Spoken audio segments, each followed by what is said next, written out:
I can't believe it, Logan whispered under his breath. But deep in his chest, he knew that piece of paper was the raw truth he had been evading for so many years.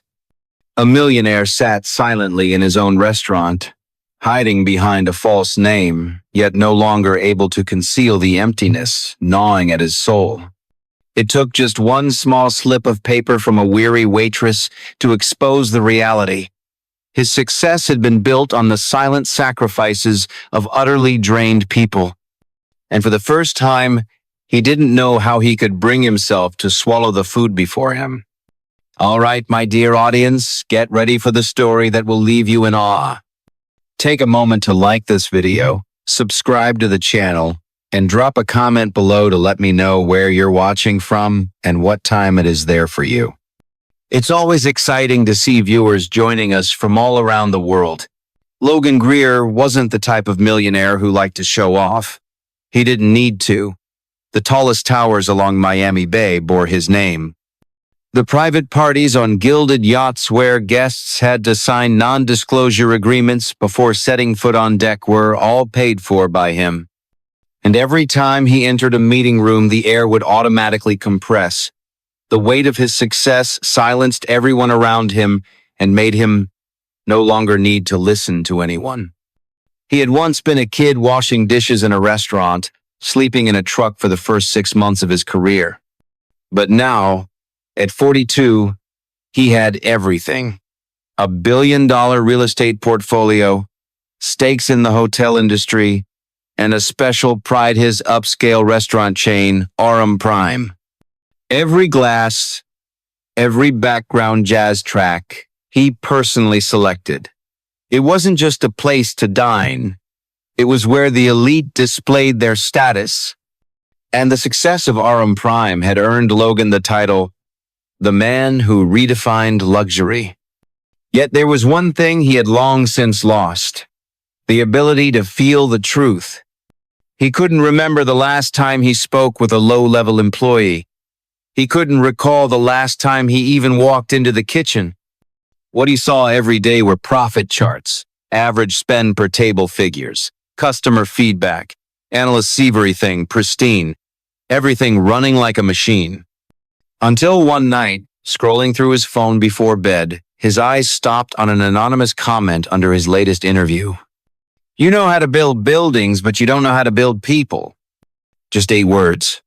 No exclamation mark, no anger. But they pierced the cold armor he'd worn for years.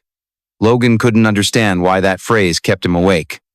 Perhaps because it wasn't a criticism, but a silent verdict, tune-yielding, unanswerable. And most importantly, it was too true. Those words haunted him for the next week. Whether in a boardroom or aboard his private jet, they echoed silently, yet clearly. Logan began to wonder if one ordinary staff member felt compelled to say that how many others were silently suffering, too afraid to speak. He realized he was living in a simulation of his own making where everything was polished, perfect, and completely detached from real emotion. But what if truth lay beyond the numbers? What if beneath the glittering surface were cracks he'd never bothered to notice? One more sleepless night, Logan stood before the mirror in his penthouse bedroom. The lights reflected off his expensive suit, the glint of his Rolex, the face of a successful man, but his eyes were hollow. That was when he made an unexpected decision. He would return to Prime, Las Vegas, the very first location where his entrepreneurial journey began, but this time, not as its owner. He would go in as an anonymous guest, under a false name, dressed like an ordinary person booking a table for one.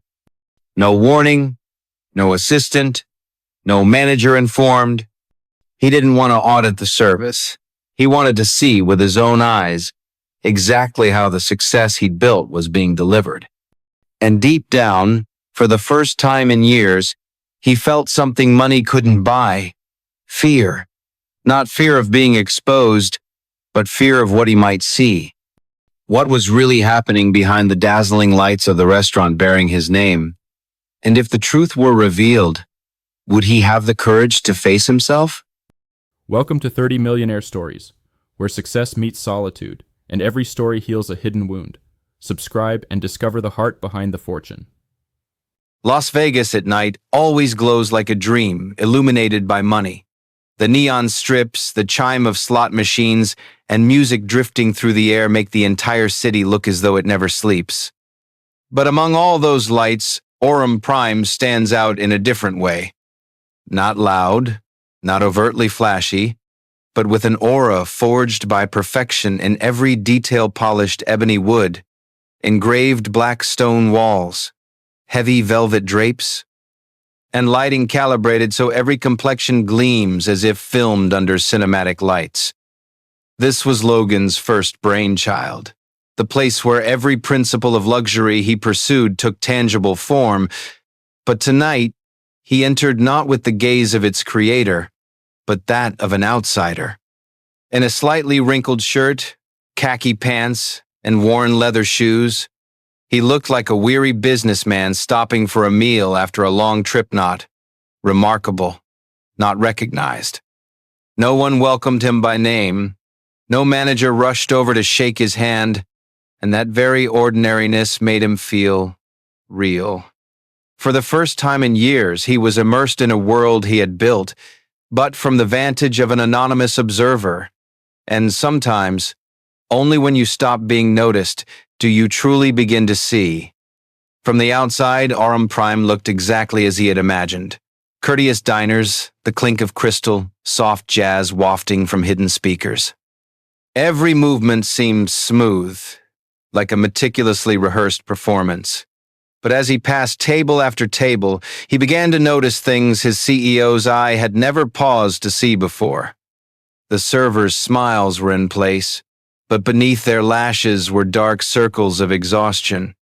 They moved in synchronized steps, yet each footfall seemed driven by an instinct honed by relentless pressure. Everything ran smoothly, but it felt governed by an invisible clock no one dared slow, not even for a heartbeat. The hostess who led him to his table was a young woman of about 26. She introduced herself as Elena, though he didn't need her name to sense the professionalism in every gesture. Slim and graceful in her movements, she spoke with the poise of formal training. But there was one thing no training program could hide: her eyes. In them lay a subtle yet profound crack, the mark of someone who once dreamed grand dreams, now crushed day by reality until she almost forgot she ever had them. Elena asked the basic questions, smiled just enough, then departed to fetch water. Logan watched her go, wondering how many hours she'd been on her feet today, how many tears she'd swallowed behind the kitchen doors. He found it strange, not because she was different, but because there was something familiar in her. A weariness that had lived in him at the start, only now he was too wealthy, too busy, too distant to feel it. She returned and set down the water glass with practiced ease, and just as she leaned over to place the cutlery, he noticed something unusual. A small piece of paper, neatly folded, just large enough to hide beneath the porcelain plate. No glances, no dramatic gestures, all executed with utter discretion. Logan nearly doubted himself. But in the fleeting glance, Elena shot him before turning away, a swift, subtle, yet unmistakably real look. His heart skipped a beat. No one noticed. The restaurant continued to operate like a perfect machine. But Logan knew in that moment the world had shifted. A piece of paper, a small action, a young woman, and a truth waiting to be revealed in silence. Would he have the courage to open it? The candle on the table flickered gently, casting a pale golden light over the white-clothed surface. Logan sat in silence, hands resting beneath the porcelain plate, acutely aware of the small yet urgent presence of a fragile objective folded sheet of paper, slipped in without a sound. He did not hurry to open it. Not out of fear someone might see, but because deep down, he knew whatever lay inside would change everything. At last, after his gaze had discreetly swept the dining room, he lifted the paper between two fingertips, unfolding it slowly as though diffusing an emotional bomb. The paper was slightly creased, the handwriting slanted and black ink-adorned, yet undeniably firm. A voice echoed in his mind, silent, yet clearer than any speech delivered at a grand conference. "I know who you are. I've seen your photo in Forbes. I once admired your success story, but now I am trapped inside it." Those opening words cut precisely where his pride thought itself inviolable. Logan took a deep breath, the air heavier than usual in his lungs. He continued reading, his heart pounding with uncontrolled urgency. "I did not write for myself. I write for all of us. Those of us working 60 hours a week to keep Orem running. We are exhausted. We are afraid. And the scariest thing is, we are losing ourselves." Each word peeled away a layer of his defenses. Simple words, unembellished. But that very simplicity choked his throat. The author did not accuse, did not threaten, did not complain. They merely described the truth. The truth Heath, the founder, the leader, had failed to see, or worse, had refused to see. "If you truly want to know what's happening, meet me in the alley behind the restaurant at midnight. Just once listen as a human being." That was the final line. No signature, no demands, no plea for salvation, just an invitation silent, yet resonant. Not for the celebrated millionaire, not for the founder of Orem Prime, but for Logan, the real man who had once known hunger, known failure, known standing alone in darkness unseen. And suddenly he felt himself laid bare. His hand trembled as he refolded the paper. All around, the restaurant continued its steady rhythm. Guests still laughed. Silverware still tapped plates. Staff still moved briskly and efficiently. But to Logan, every sound now filtered through a hazy pain. He no longer heard laughter, but the emptiness behind it. No longer saw the glamour of the lights, but the weariness in the server's step. Everything had shifted. Of all the letters he had ever received from investors, partners, regulators, none had made him feel so small, not because the paper was powerful, but because it was honest. It was not a plea for rescue. It was a test of humanity. And perhaps he was the one on trial. Logan glanced toward the service area where Elena had just poured wine for another table. She moved with calm poise, the lights catching her neatly tied hair, highlighting her composed demeanor. Nothing in her manner betrayed that she had just handed him an unspoken indictment. No sign revealed that she had staked everything on the fragile hope that, if there was any humanity left in this man, he would show up. He knew that if she was wrong, she could lose her job, be labeled a troublemaker, deemed hard to manage. But if she was right, if he truly listened, then an entire system could quake. Logan looked at the paper again. It was still just paper, but its message was no longer mere ink on white. It was a mirror, and he could see himself in it, unmistakably. If he didn't go, he could keep everything as it was. No one would know. No one would question. There would still be meetings, still be growing profits, still be thousands of satisfied customers. But he would know somewhere a young woman had reached out, and he had turned away.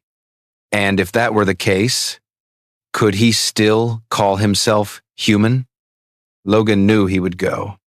Not for his reputation, not out of obligation, but because for the first time in years, he felt something stir in his heart, something he thought had long since died, the ability to feel another's pain. Dear audience, relax for a moment or grab a glass of water, then tune in to the rest of the story's surprising developments. Comment 1 if you think this story is compelling, and let us know you're still here. The clock struck exactly midnight. The alley behind Orem Prime stood in stark contrast to the glitz out front. Gone were the silk drapes, the warm golden lights, and the piano music drifting through the air. Here there was only trash, the acrid smell of burnt cooking oil mingled with rubber, and distant, indistinct sounds echoing from the now thinning streets of Las Vegas. Logan stood silently, his back pressed against the cold, rough brick wall, hands tucked into his jacket pockets. The pale, yellow streetlight cast a long shadow behind him, as if even the light itself hesitated to decide whether he belonged here. With each passing minute, his heart pounded harder, not from fear of being recognized, but from the growing uncertainty in his chest. Would she show up? Then the metal door at the back of the kitchen swung open. Elena emerged. No longer in her elegant black uniform, no longer with her hair neatly pinned or her professional composure. She wore a simple gray sweater and faded jeans. Her hair fell loose, her face bare of makeup, and her eyes what stopped Logan in his tracks were too solemn for someone barely in her 20s. They said nothing at first. There was no need to. That first silence was not heavy, but felt like a quiet agreement between two people from different worlds. Tonight, there would be no performance, no titles, no glass walls between them. Helena leaned lightly against the wall a few steps away. Then she began to speak. She did not cry. Her voice did not tremble. Each sentence came in a calm tone, but like small knives piercing deeper with every word. She spoke of Sarah, her colleague, a single mother working in the kitchen who had a chronic heart condition. Sarah dared not take time off, knowing that if she missed a few days, her shift would be filled without question. She came to work fearing each sudden chest pain, yet still forced a smile when sending dishes out of the kitchen. Then there was James, the evening's head chef. He had suffered second-degree burns in a kitchen accident, but returned to cooking just days later. Not out of courage, but because his hospital bills were so crippling, he faced a choice: endure the pain or fall behind on rent. And then there was Elena herself. She had once dreamed of becoming a nurse. Time and again, she drew close to that dream, working, saving, enrolling in nursing school. But just as she seemed about to grasp it, something always intervened. Her mother fell ill. Her car broke down, rents rose. Each time she thought she'd opened a new door, another bill slammed it shut. "We don't want pity," she said, her tone steady, not pleading, simply affirming something undeniable. "We just want a real chance to live." Logan remained silent. With every word she spoke, it was as if he was cast into a harsh light where he was forced to stare at a reality he'd always thought he controlled. But now he realized he had never controlled anything. He'd merely stood at a distance, tweaking figures and calling it success. Behind every number, though, was a person, someone who hurt, who feared, who sacrificed silently every day to sustain the very light he once mistook for victory. He felt small, confused, not because he was being blamed. Elena had never blamed him, but because she asked for nothing more than something seemingly simple: to be seen, truly seen. And that realization struck him hardest. Not the hardships, not the injustices, but that he himself, a man who'd risen from the bottom, had forgotten how to look another person in the eye and recognize the exhaustion there. For the first time in a long time, Logan no longer saw himself as a CEO, a millionaire, or a success icon. He was simply a man standing in an alley at night before a woman who might have been braver than he would ever be. And he knew that tonight was not about hearing a story. It was about beginning to relearn something he thought was simple: how to listen as a human being. The next morning, sunlight filtered through the expansive windows of Logan Greer's penthouse, illuminating the artworks on the walls and the carefully selected European furnishings. Everything remained flawless as ever. But today, Logan no longer perceived it as beauty. The vast apartment was eerily silent. The coffee machine still gurgled rhythmically, as on any morning, but now its sound resembled the ticking of an overdue clock. Logan sat alone at the kitchen island, holding the folder of personnel files he had asked human resources to retrieve documents he had skimmed for years as mere numbers, charts, and statistics. But today, he read them as if seeing each person in the system he'd built for the first time. No longer position or role, but vivid individual stories hidden within the pages.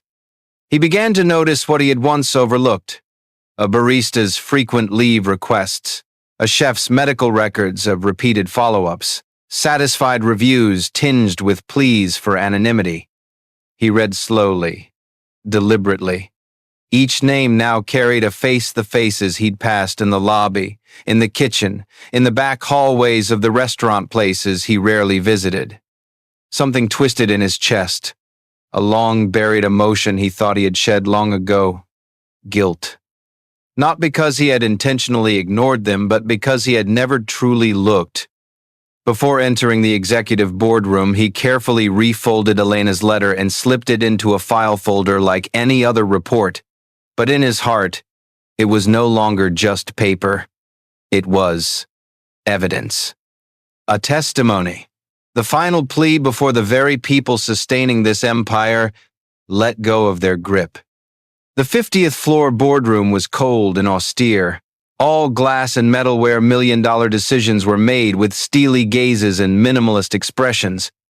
Men and women in impeccable suits, laptops open, notebooks at the ready, prepared for another financial presentation as usual. But this time there were no slides, no graphs, no ROI metrics. Logan stood up, empty-handed, holding only a single sheet of paper. He didn't begin with greetings. He didn't read from a script. He dove straight to the heart of the matter, reading Elena's letter aloud, word for word. No additions, no omissions. His voice did not tremble, yet it sounded different. It was not the voice of a CEO, but of a man shedding the armor of success to confront the truths he once dared not touch. When he finished, he looked up.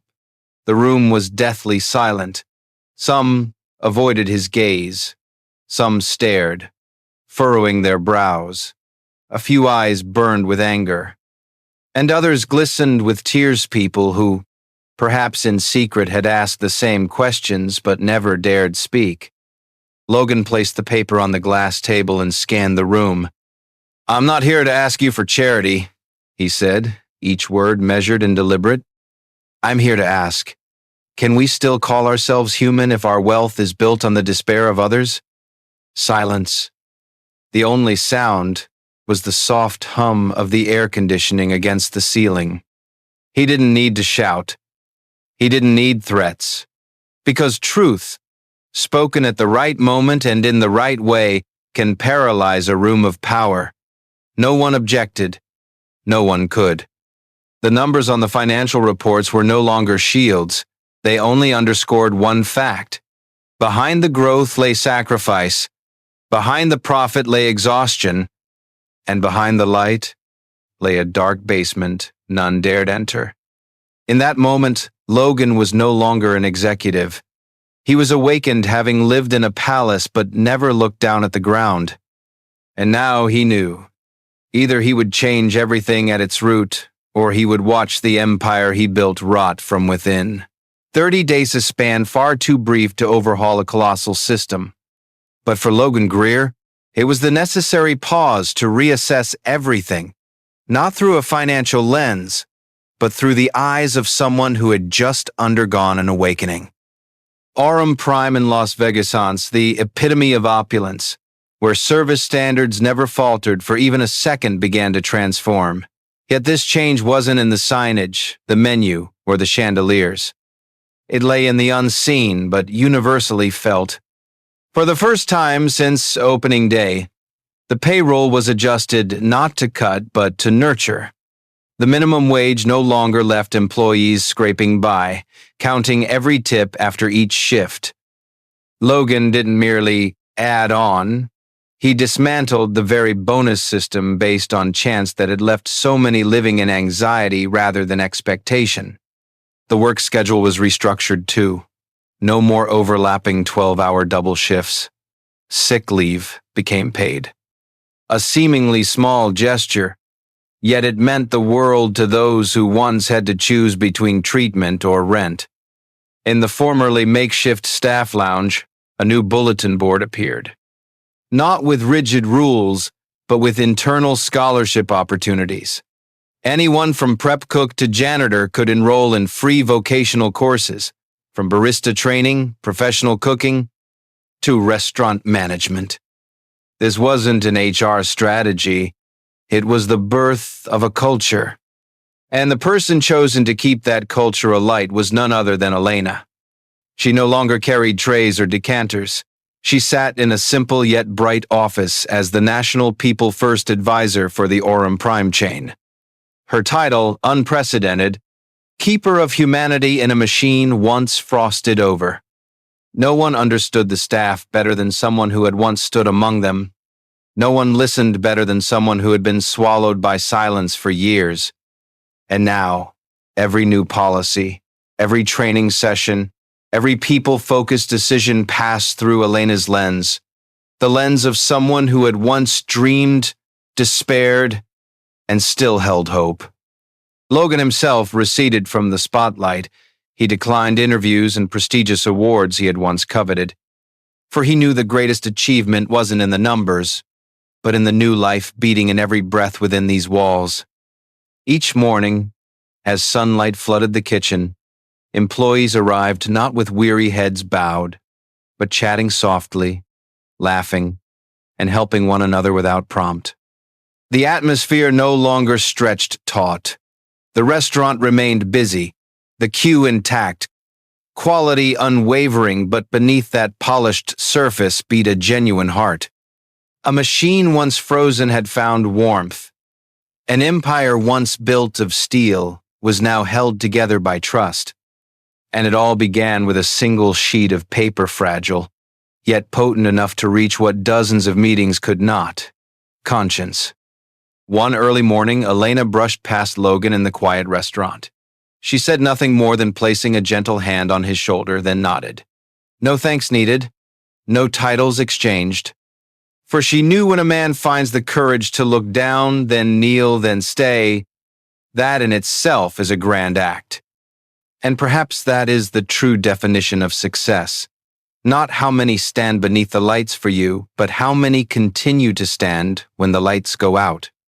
Some empires are built of concrete, steel, and money. But only those with hearts endure truly. Logan Greer's story isn't just about a millionaire changing his business model. It's about a man brave enough to step back, to look down, and choose to stand with the forgotten. Maybe within each of us, whether we own a restaurant or a corporation, we sometimes forget to listen. Forget that behind each forced smile is a story untold. And sometimes the only thing a person needs is to be seen as human. If this story touched you, please leave a comment. Share what you've always wished others would see in you. Hit like, subscribe, and ring the bell so you won't miss the next moving story. And remember, every great change starts with a small act, like a single piece of paper, like a look, like someone daring to listen.